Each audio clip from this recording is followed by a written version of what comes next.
Media మిత్రులందరికీ నమస్కారం. నిన్న మధ్యాహ్నం అది 12 అనుకుంటా మొదలైంది మళ్ళీ జడగోల. సుప్రీంలో రఘురామకు షాక్, ఇది వార్త. సరే, అయితే ఆర్డర్ కాపీ చూసిన తర్వాత మనం మాట్లాడదాం. ఎందుకంటే అతను ఏం పిటిషన్ ఫైల్ చేశాడో చూడాలి. అది చూడకుండా మనం మాట్లాడటం సమంజసం కాదు అని ఊరుకున్నా.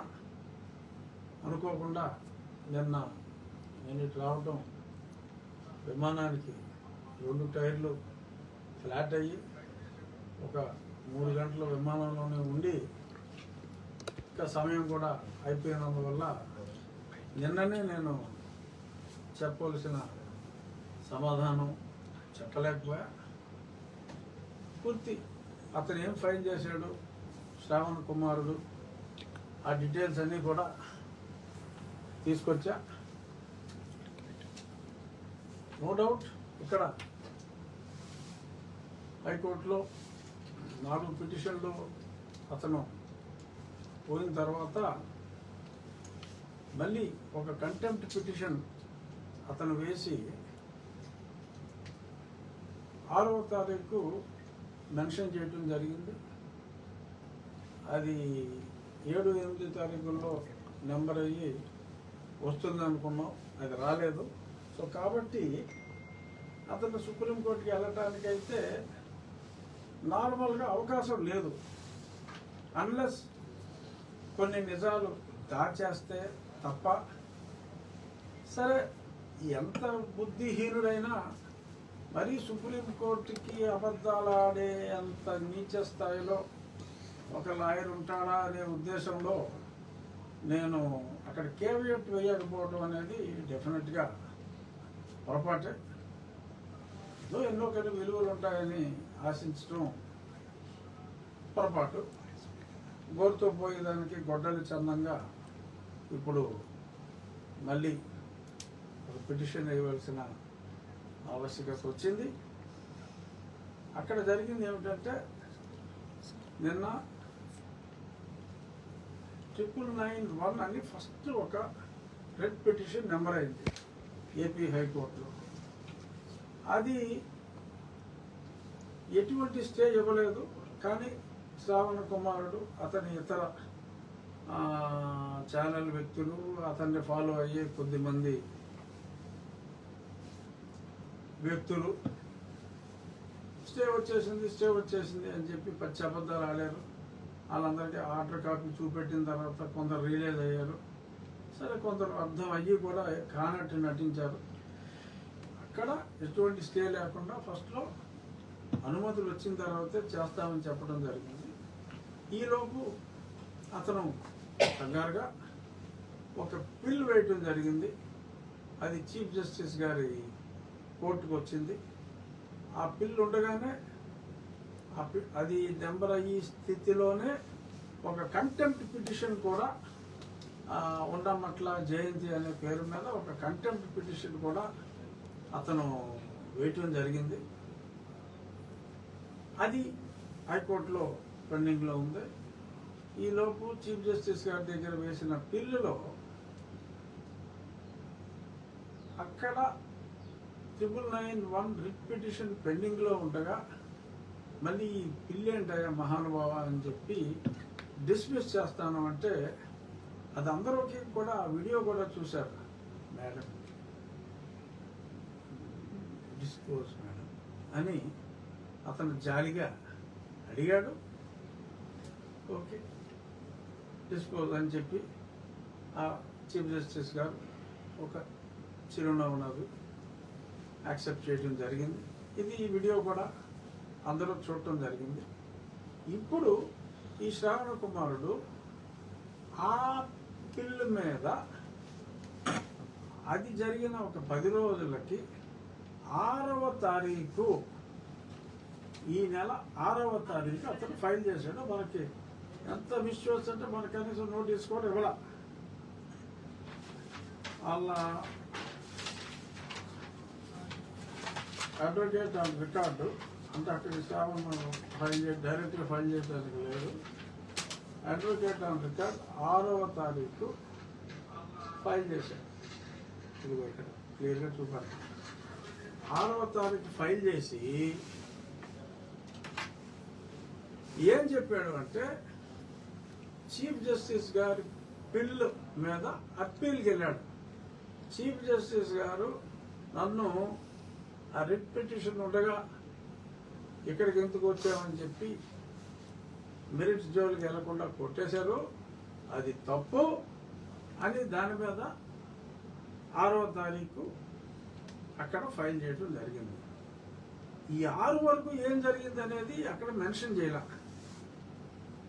ఇక్కడ జరిగింది ఏంటి, ప్రజల రీక్యాప్ కోసం మళ్ళీ చెప్తా. ఎప్పుడైతే చీఫ్ జస్టిస్ గారు ఆ 991 రిట్ పిటిషన్ పర్సూ చేయమన్నారో, ఈయన ఇమీడియట్గా ఆ కోర్టుకి వెళ్ళి ఆ జడ్జి గారి దగ్గర, అయ్యా చీఫ్ జస్టిస్ గారు కోర్టులో మిమ్మల్ని వెంటనే అప్రోచ్ అవ్వమన్నారు, మీరు నాకు తక్షణం నాకు లంచ్ మోషన్ ఇవ్వాలి అంటే ఆ రోజు ఆ మధ్యాహ్నం లిస్ట్ చేయడం జరిగింది. మా సీనియర్ కౌన్సిల్ రవి గారు, ఆయన ఇంట్లో గృహప్రవేశం ఉన్నప్పటికీ కూడా మధ్యాహ్నం హుటాహుట్టిన రావటం, ఆ ప్రొసీడింగ్స్ అన్నీ కూడా చూశారు. అక్కడ మళ్ళీ ఇదే సీను, అది కొట్టేస్తే డిస్మిస్ అని చెప్పంటే డిస్మిస్డ్ యాజ్ విత్డ్రాన్ అని చెప్పి రాయండి అని చెప్పి అడగడం జరిగింది. సో దాన్ని కొట్టివేయడం జరిగింది. ఇందులో అసలు దాని గురించి మాట్లాడాల. ఇతను ఫైల్ చేయడానికి నేను 5-6 రోజుల ముందు జరిగిన ఆ కోర్టులో కొట్టివేసిన సంగతి అది అక్కడ పెండింగ్ ఉంది. నేను ఇక్కడికి వచ్చినట్టే మాట్లాడి పచ్చి అబద్ధం సుప్రీంకోర్టులో ఇట్ కమ్స్ అండర్ పెర్జురీ చెప్పడం జరిగింది. అంతేగాక ఆ తర్వాత నాకు ఎప్పుడైతే ఈ మున్సిపాలిటీ పర్మిషన్స్ అన్నీ వచ్చినాయో, ఆ పర్మిషన్ ఇవ్వడం తప్పు అని దాని మీద మళ్ళీ ఇంకొక పిటిషన్ వేస్తే, అది వేరే న్యాయమూర్తి గారి దగ్గర వస్తే, ఆ న్యాయమూర్తి గారి దగ్గర ఇంకా విత్డ్రాల్స్ కుదరలేదు, డైరెక్ట్గా మెరిట్స్ మీద దాన్ని డిస్మిస్ చేయడం జరిగింది. ప్రతిసారి పాడే పాట ఇది సుప్రీంకోర్టు గతంలో 2018లో తీర్పు ఇచ్చింది.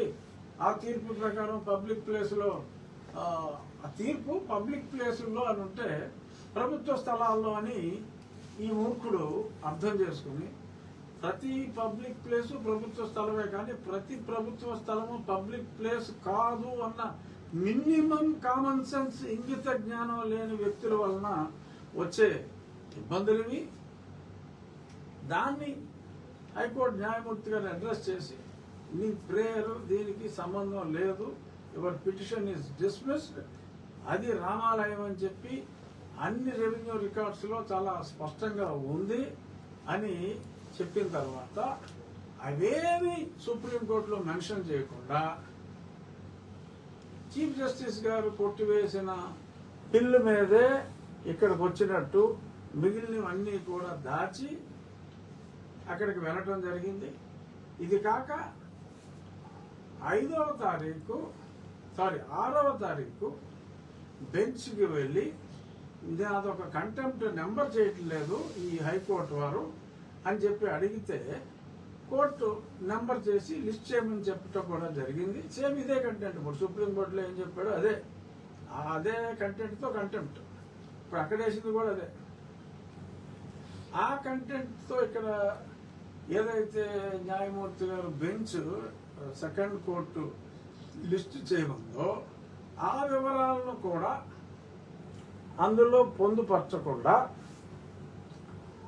పచ్చి అబద్ధాలతో nothing is pending in this high court అని చెప్పి, దీనికి సంబంధించి nothing is pending in high court అని చెప్పి అక్కడ పేర్కొనటం జరిగింది.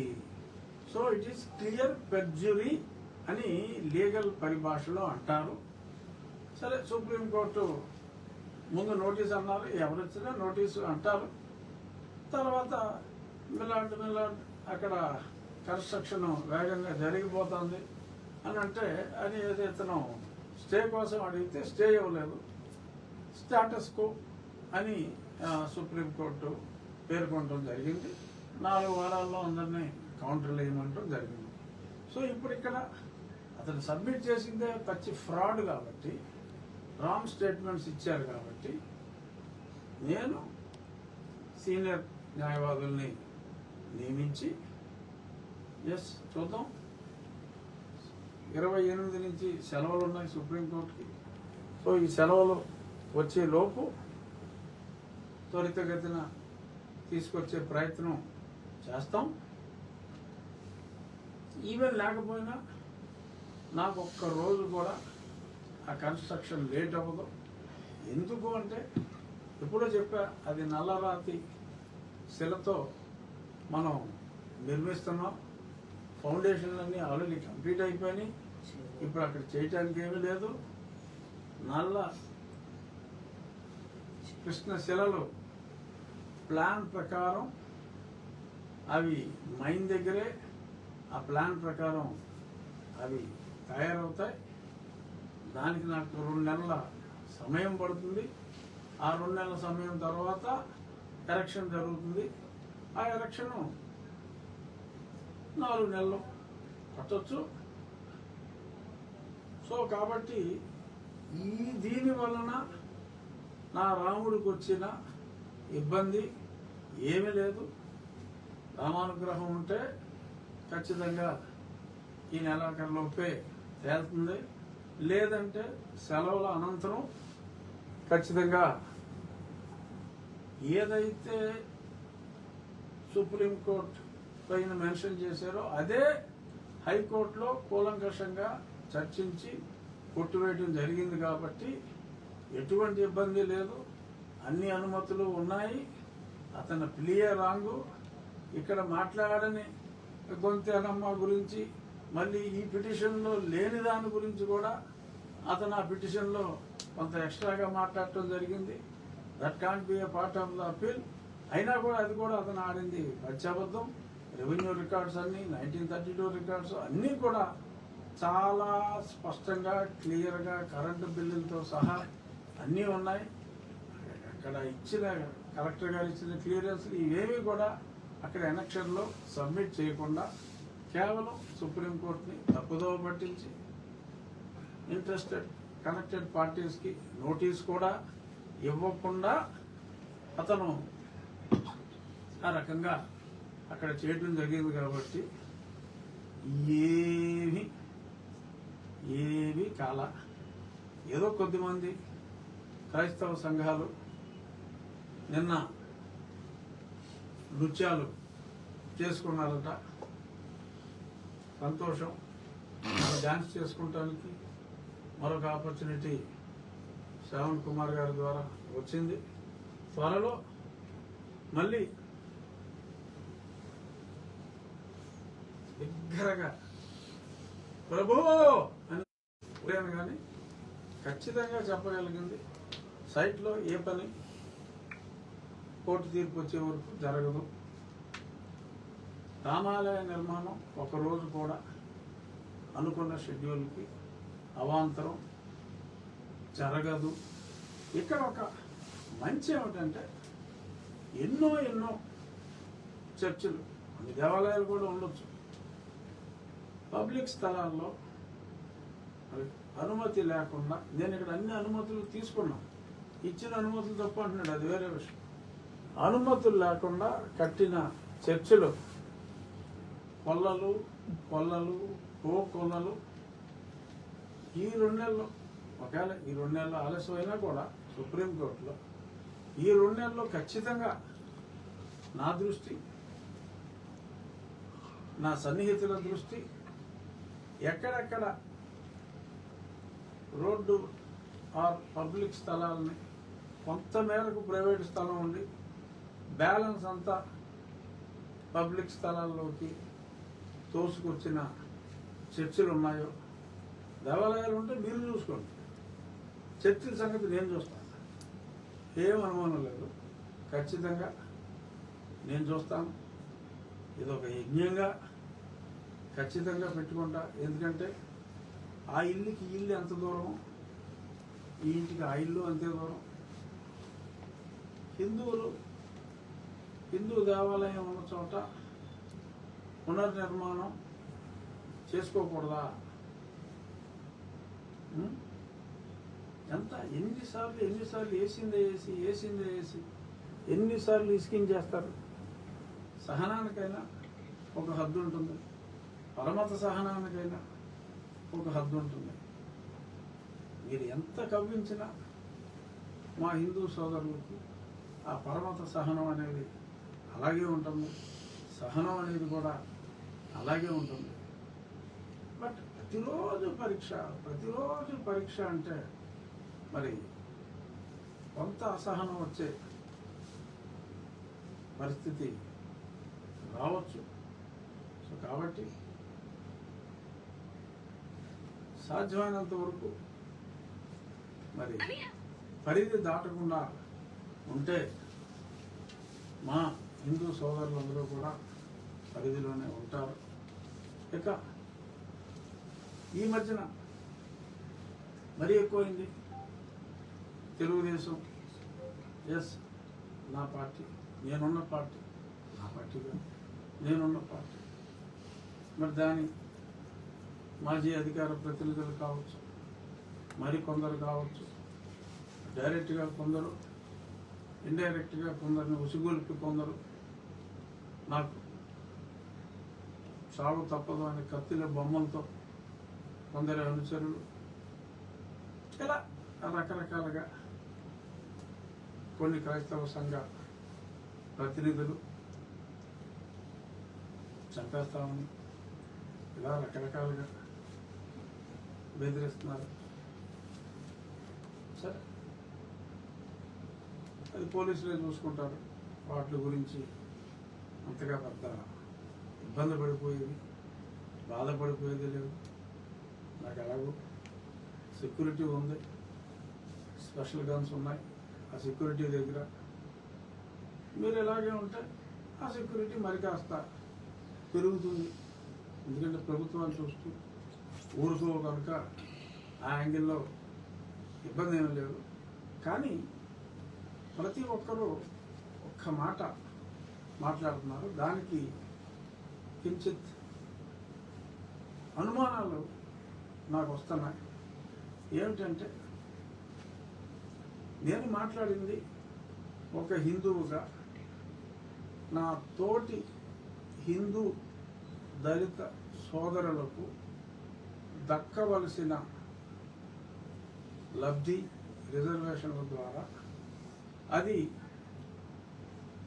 అర్హత లేని వాడికి, అంటే రాజ్యాంగం ప్రకారం అర్హత లేని వాడికి, ఎందుకంటే మతం మారితే ఆ రిజర్వేషన్లకి అర్హత ఉండదు అని రాజ్యాంగంలో చెప్పారు. రాజ్యాంగంలో ఉన్నదే మన సుప్రీంకోర్టు కూడా అదే చెప్పింది. ఎప్పటి నుంచో నేను అదే చెప్తున్నాను. బట్ సుప్రీంకోర్టు తీర్పు గురించి మాట్లాడటమే నేరం అన్నట్టు, రాజ్యాంగాన్ని ఫాలో అవటమే నేరం అన్నట్టు మరి కొద్దిమంది మాట్లాడుతున్నారు. నా తోటి హిందూ దళిత సోదరులకు న్యాయం కోసం నేను మాట్లాడటం నేరం అన్నట్టుగా మాట్లాడుతున్నారు. మాట్లాడుతూ క్రైస్తవుల ఓట్లు అక్కర్లేదా చెప్పండి, చంద్రబాబు గారు చూడండి, మీరు ఆయన మీద యాక్షన్ తీసుకోండి, లోకేష్ గారు మీరు ఆయన మీద యాక్షన్ తీసుకోండి అని ఎంతోమంది మీడియాలో మాట్లాడుతున్నారు. సంబంధం లేని వాళ్ళు మాట్లాడుతున్నారు. మాజీ కమ్యూనిస్టులు ఇప్పుడు కొన్ని ఛానల్స్లో జర్నలిస్టులుగా మారి వాళ్ళు కూడా నోటుకొచ్చినట్టు మాట్లాడుతున్నారు. సరే, నీలి ఛానల్స్ జగన్మోహన్ రెడ్డి దగ్గర సొమ్ములు తీసుకుని ఆ ఇంగిలి మెతుకులకి ఆశపడే కొన్ని ది న్యూస్ లాంటి ఛానల్స్ ఏదో జరిగితే దానికి ఏదో టైటిల్స్ పెట్టి ఏదో వాగుతూ ఉంటాడు. అడగడం మీరు కూడా మాట్లాడారు. అది చాలా అసలు ఆ టైటిల్కి జరిగేది ఆడాడు. ఆ టైటిల్కి దానికి అసలు సంబంధం ఉండదు, ఏదేదో మాడుతూ ఉంటాడు. సరే కొన్ని బ్లూ ఛానల్స్ ఉన్నాయి, సరే that's all right. Any publicity is good publicity, దాని గురించి నేను పెద్దగా బాధపడేది లేదు. కానీ అందరూ మాట్లాడేది ఏంటంటే క్రైస్తవుల ఓట్లు మీకు అక్కర్లేదా, దళిత క్రైస్తవుల ఓట్లు మీకు అక్కర్లేదా చెప్పండి, కమాన్ చెప్పండి, చంద్రబాబు గారు ఏమంటున్నారు అని అడుగుతున్నారు. అవునా కదా, అడుగుతున్నారు కదా. అంటే నాకు అసలు ఒకసారి అనుమానం వస్తుంది, ఏంట్రా బాబు హిందువులందరికీ ఓటు గిరి తీసేసారా ఏంటి, మాకు లేవా ఓట్లు, సుమారు 80% ఉన్నాం కదా, సుమారు 20% ఓట్లు అక్కర్లేదా అసలు, కబర్దార్ ఖడేరావు అని ఇలా వేధించేస్తున్నారేంటి, ఓటు హక్కు ఉందా లేదా అని నాకు డౌట్ వచ్చింది. ఏంటి హిందువులకి ఈ హిందూ దేశంలో ఓటు హక్కు తీసేశారా, ఓన్లీ క్రైస్తవులకి ఓటు హక్కు ఉందా అన్న కించిత్ అనుమానం కూడా వచ్చే విధంగా వాళ్ళ స్టేట్మెంట్లన్నీ ఉంటే నేను వెరిఫై చేశాను. అసలు నాకు ఓటు ఉందా, హిందువులు ఓట్లు ఉన్నాయంటే హిందువుల ఓట్లన్నీ అలాగే ఉన్నాయి. హిందువులు ఎవరికి ఓటు హక్కు పోలా, కాకపోతే హిందువులకి పరమత సహనం ఎక్కువ, క్రైస్తవులకి అసలు లేదు. ఓకే,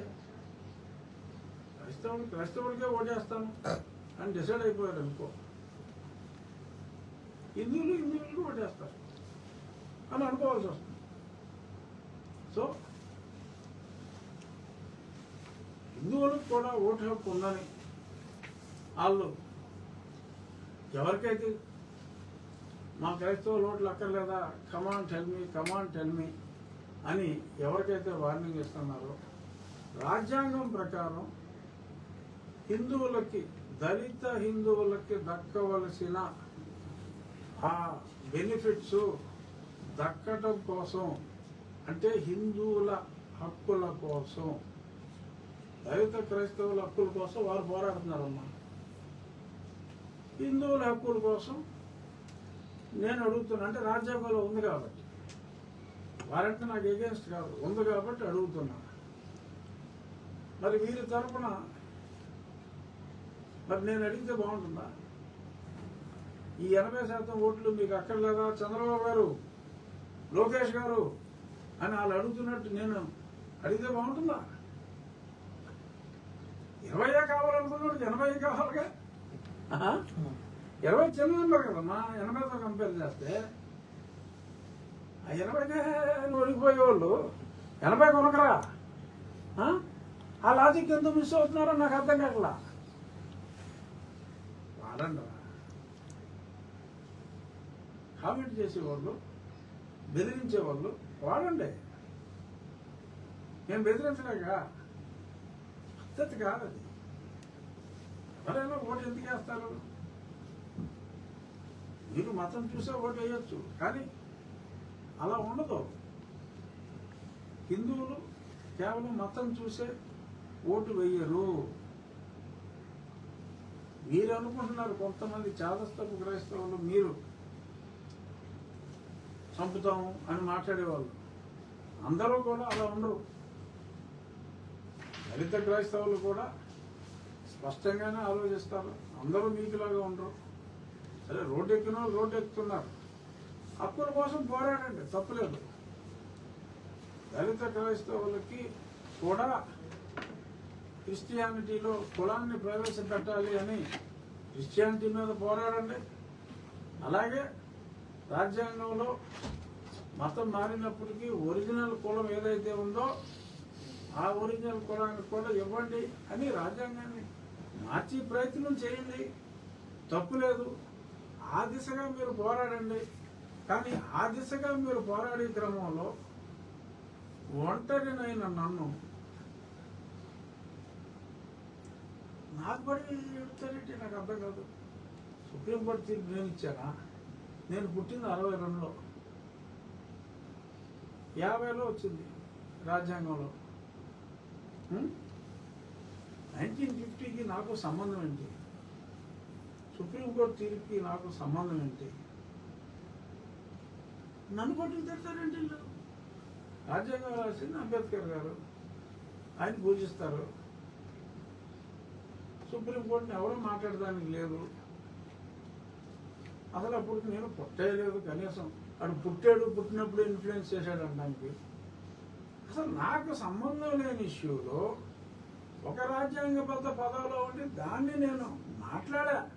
ఏంటి, ఒక హిందువుగా దళిత హిందువుల హక్కులు పోతున్నాయి అని చెప్పి నేను మాట్లాడితే కత్తెలా పెట్టి మోటార్ సైకిల్ మీద కాలెట్టి ఒకరిస్తుంది.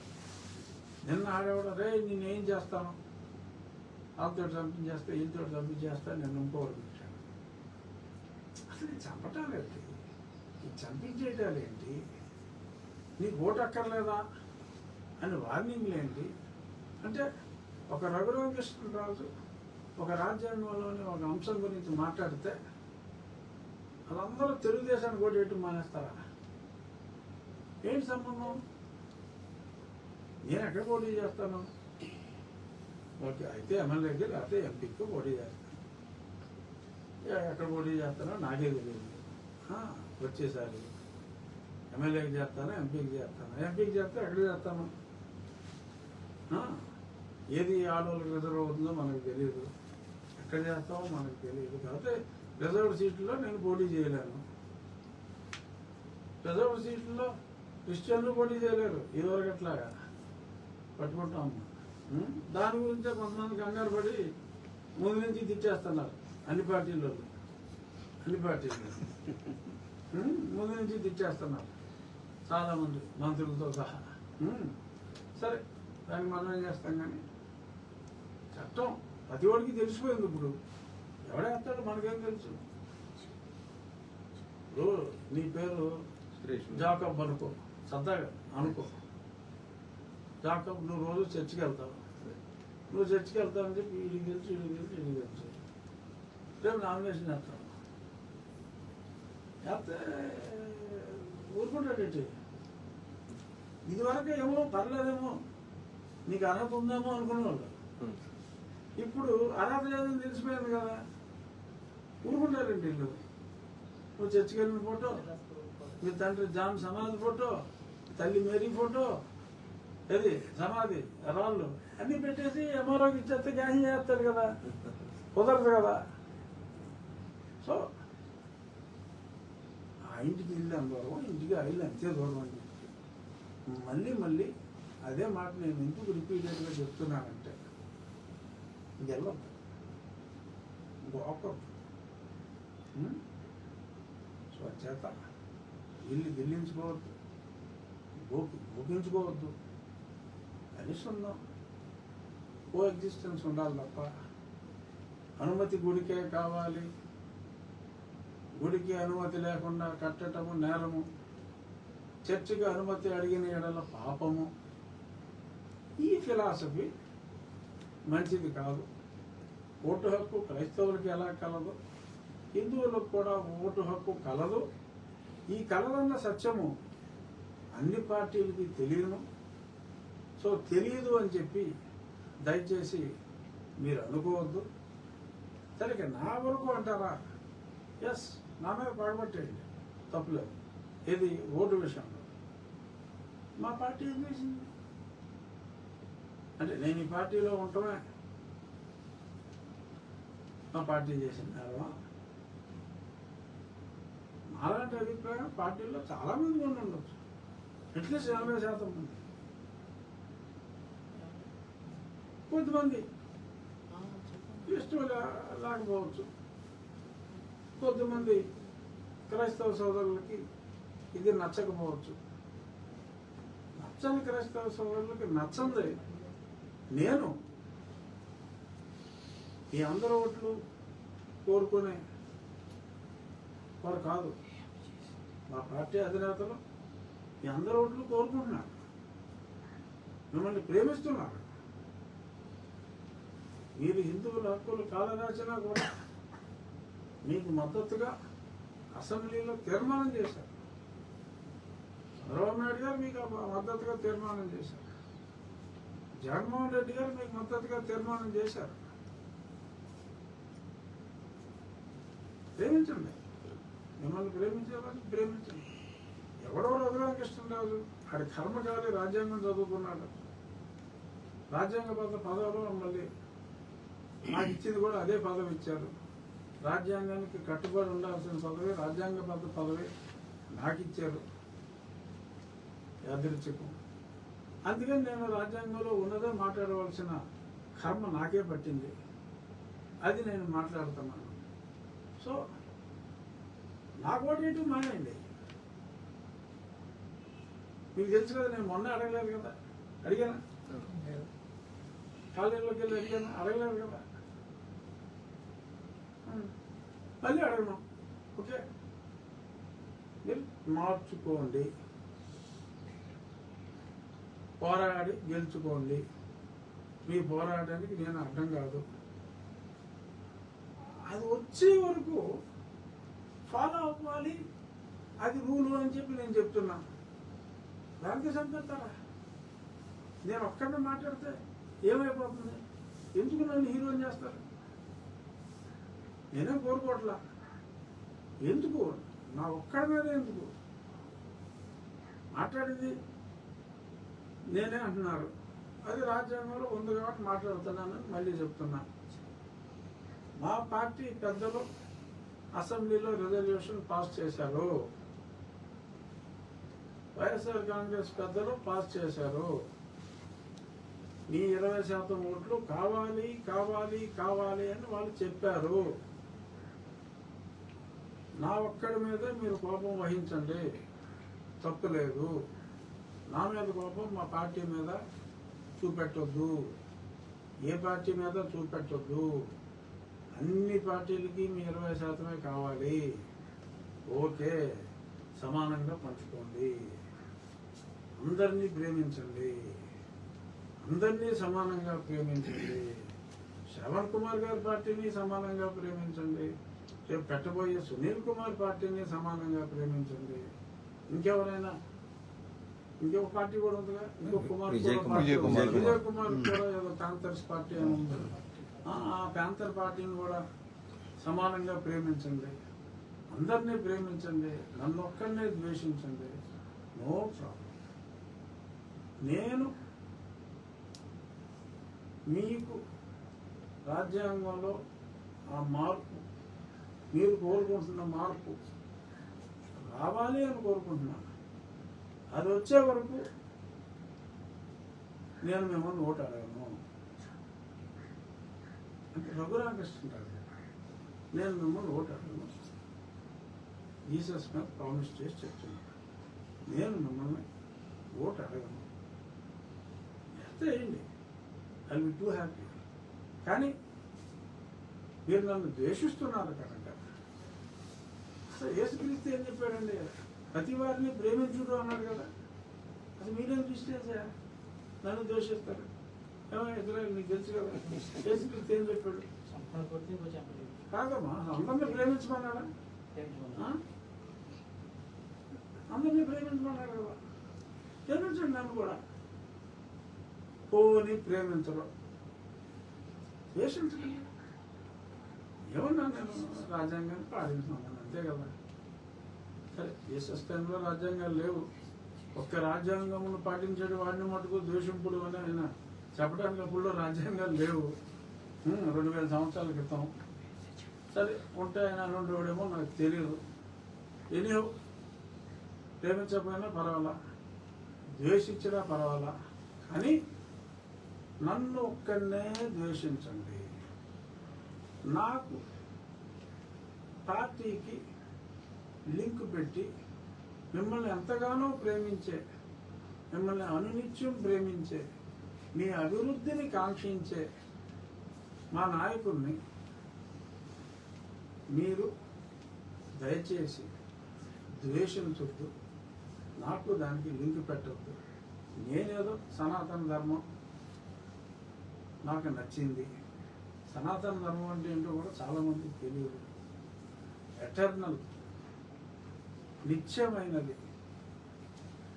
సనాతనం అంటే కొంతమంది పురాతనం అనుకుంటారు, కాదు. దట్ ఈస్ ఎటర్నల్ ధర్మం. అది హిందూ ధర్మం. సరే, హిందువులు అని పేరు వచ్చింది. హిందూ మతాన్ని నేను అభిమానిస్తాను. హిందూ మతాన్ని అభిమానించేవారు ఉన్నారు, 80% ఉన్నారు. గౌరవించేవారు, అభిమానించేవారు. సో గుర్తించండి, మీ మతాన్ని మీరు ప్రేమిస్తున్నారు, రోడ్లు ఎక్కుతున్నారు, గొడవ చేస్తున్నారు. మా మత ప్రేమికులు రోడ్లు ఎక్కలేరు, గొడవ చేయలేరు. మీరు తిడతారు, గుడి కన్స్ట్రక్షన్ ఆపేయమంటే ఆపేస్తారు. మీరు ఏమి చేయొద్దన్నా సరే చేయరు. మంచివారు. ఆ మంచితనం అలాగే ఉండే ఉంది. ఆ మంచిని మీరు అలుసుగా తీసుకోవద్దు. మమ్మల్ని మంచివాళ్ళు కానీ మిగలనివ్వండి. కానీ చేతగాని వాళ్ళు అనుకున్నా ఏం తప్పు లేదు. ఎందుకంటే మేము ఒప్పుకుంటాం. మేము చేతగాని వాళ్ళని కూడా ఒప్పుకుంటాం. మేమేం ఫీల్ కాం. బట్ అలా వదిలేయండి మమ్మల్ని. ఇలాగా తరిమి చంపేస్తా అని భంగిములు ఇచ్చి భయపెట్టేది. ఆ జాతి మీద దయచేసి దాడి చేయదు. మీ 20% ఓట్లు అందరికీ కావాలి, అందరికీ పంచండి, నాకు తప్ప అని మళ్ళీ మీకు సవినయంగా తెలియజేస్తూ 3-4 రోజుల్లో ఎప్పుడు లిస్ట్ అవుతుందో చెప్తాను. దాన్ని ఖచ్చితంగా 100% స్ట్రిక్చర్స్ పాస్ చేసి జడ శ్రావణ్ కుమార్ పచ్చి అబద్ధాలతో వేసిన ఆ పిటిషన్ని చేస్తారు. ఆ నమ్మకం ఉంది. ఎందుకంటే నేను చాలామంది న్యాయ కోవిదులతో చర్చించా నిన్నటి నుంచి. ఖచ్చితంగా విశ్వాసం ఉంది. రామ భక్తులందరికీ నా విజ్ఞప్తి, క్యావియట్ వేయకపోవడం డెఫినెట్గా అది పొరపాటే. అది న్యాయ వ్యవస్థ మీద, న్యాయవాదుల వ్యవస్థ మీద ఉన్న అతి నమ్మకంతో జరిగిన మిస్టేక్. లేదంటే నిన్నే అది కొట్టేసి ఉండేవారు. ఖచ్చితంగా త్వరలో అది కొట్టించేయగలను అనే నా విశ్వాసాన్ని విశ్వసించండి. ఖచ్చితంగా ఒక్కరోజు కూడా ఆలస్యం లేకుండా శ్రీరాముని దయతో మన మందిర నిర్మాణం ఖచ్చితంగా జరుగుతుంది. రాముడి ఆలయ నిర్మాణానికి అక్కడ అయోధ్య రామాలయానికి కానీ, అయోధ్య రామాలయానికి అడ్డొచ్చిన వారు ఎవరో కూడా సుఖంగా ఉన్న దాఖలాలు లేవు. ఆ చరిత్ర అంతా కూడా ఉంది. ఎవరెవరు ఏమైపోయారు. ఖచ్చితంగా ఆకువీడు రాముడి విషయంలో కూడా మరి ఒక పునర్నిర్మించాలి అని శ్రీ సాక్షి వారు ఇచ్చిన ఇన్స్పిరేషన్తో మరి నేను ఇది ప్రారంభించడం జరిగింది. ఖచ్చితంగా సజావుగా జరుగుతుంది. ఇక్కడ ఆశ్చర్యం ఏంటంటే వైఎస్ఆర్ కాంగ్రెస్ పార్టీ వాళ్ళు ఎవరో మాట్లాడతారు. సోషల్ మీడియాలో కూడా కామెంట్ చేసి మా పార్టీ వాళ్ళే క్రైస్తవ దళిత క్రైస్తవులు ఆ పార్టీలో కూడా ఉన్నారు. ఇప్పుడు వారి ఇంట్లో మాట్లాడగల మరి మా పార్టీ వాళ్ళే ఎక్కువ మాట్లాడతారు. ఏదేమైనా నా పొందా మారదు. ఎందుకంటే దళిత హిందువుల కోసం నేను పోరాడుతున్నాను, దళిత క్రైస్తవుల కోసం మరి వారు కొందరు పోరాడుతున్నారు. వారి పోరాటంలో తప్పు ఉందని నేను అంటున్నా. ఈ పోరాటంలో విజయం సాధించే వరకు రాజ్యాంగాన్ని ఫాలో అవ్వాలి అని నేను చెప్పిన స్టేట్మెంట్ని అర్థం చేసుకోండి. చంపేస్తామని ఇంకోటి పిచ్చి కామెంట్లు వద్దని తెలియజేయడానికే ఈ ప్రెస్ మీట్ సారాంశం. ఏమైనా ప్రశ్నలు అంటే కానీ ఎంతసేపు దళితుల ఓట్లు మీకు అక్కర్లేదా అని ఇందాక మీరు కూడా వాళ్ళు అంటున్నారని అన్నారు కదా సార్. అసలు హిందువుల్లో ఐక్యత లేదంటారా? 80% మీద వాళ్ళ నమ్మకం లేదంటారా? అంటే ఐక్యత తీసుకొస్తారు డెఫినెట్గా. ఒకవేళ లేకపోతే కనుక ఇప్పుడు దేవాలయాల నిర్మాణం జరగడానికి వీల్లేదు, చర్చి నిర్మాణాన్ని ప్రశ్నించడానికి వీల్లేదు అనే ఈ వితండవాదంతో డెఫినెట్గా ఐక్యత హిందువుల్లో కూడా ఐక్యత తీసుకొస్తున్నారు. హిందువులకి పరమత సహనం ఎక్కువ అసలు మన కాన్సెప్ట్లోనే ఉంది. ఎవరినైనా సరే పూజించుకో అనే ఉంది. అసలు ఇంకొక 3 కోట్ల మంది దేవుళ్ళు ఉన్నారా? మిగిలిన మొత్తంలో ఒకటే దేవుడు, ఇంకో దేవుని పూజిస్తే నేరం. ఇక్కడ ఎవరినైనా పూజించుకోవచ్చు. చెట్టుని పూజిస్తాం, రాయిని పూజిస్తాం, నీకు డిస్టింక్షన్ లేదు. ఓకే, ఏకాగ్రత కావాలి. నిన్ను మించిన శక్తి ఒకటి ఉందని నమ్ము. ఆ శక్తికి నువ్వు ఏ పేరైనా పెట్టుకో అనేది మన సిద్ధాంతం. అగ్నిదేవుడు, వాయుదేవుడు, భూదేవి అందరూ దేవుళ్ళే మనకి. ఆ మతంలో ఒకటే దేవుడు, ఆ దేవుడికి ఒక పేరు పెట్టుకున్నారు. ఇంకో దేవుడి గురించి నువ్వు మాట్లాడితే మట్టిలో ఎగలుగుతారు. ఓకే, అది తప్పు అని నేను అన్నాను. బట్ ఇక్కడ అందరూ దేవుళ్ళే. మనకి జీసస్ క్రైస్ట్ దేవుడే, మనకి అల్లా కూడా దేవుడే. అది మన మతం. మనకు అందరూ సమ్మతం, వారికి వారి దేవుడే సమ్మతం. వారి దేవుడు కూడా మనకి సమ్మతం. వారి దేవుడు దేవుడు కాదని ఏ హిందువు చెప్పడు. బట్ అంత సహనం ఉంది కదా అని చెప్పి చులకనగా చూడవద్దు అనేది నా అభ్యర్థన. బట్ చులకనగా చూసినప్పుడు ఏమవుతుంది? ఓకే, మనం కూడా మరి ఇలాగ చులకన భావానికి గురవుతున్నాం. సో కాబట్టి మనం కూడా సంఘటితంగా ఉండాలి. ఎందుకంటే 20% ఓట్లని ఒకవేళ ఎవరన్నా భావిస్తే ఈ 20% గురించి కూడా గుర్తు చేయవలసిన బాధ్యత ఉంది అని చెప్పి హిందూ సమాజానికి ఒక మేల్కొలుపు ఇచ్చిన కొందరు కుమారులకు, రోజు నన్ను తిడుతున్న కొందరికి ధన్యవాదాలు చెప్పుకోవాల్సి వస్తుంది. ధన్యవాదాలు, కృతజ్ఞత. ఓకే.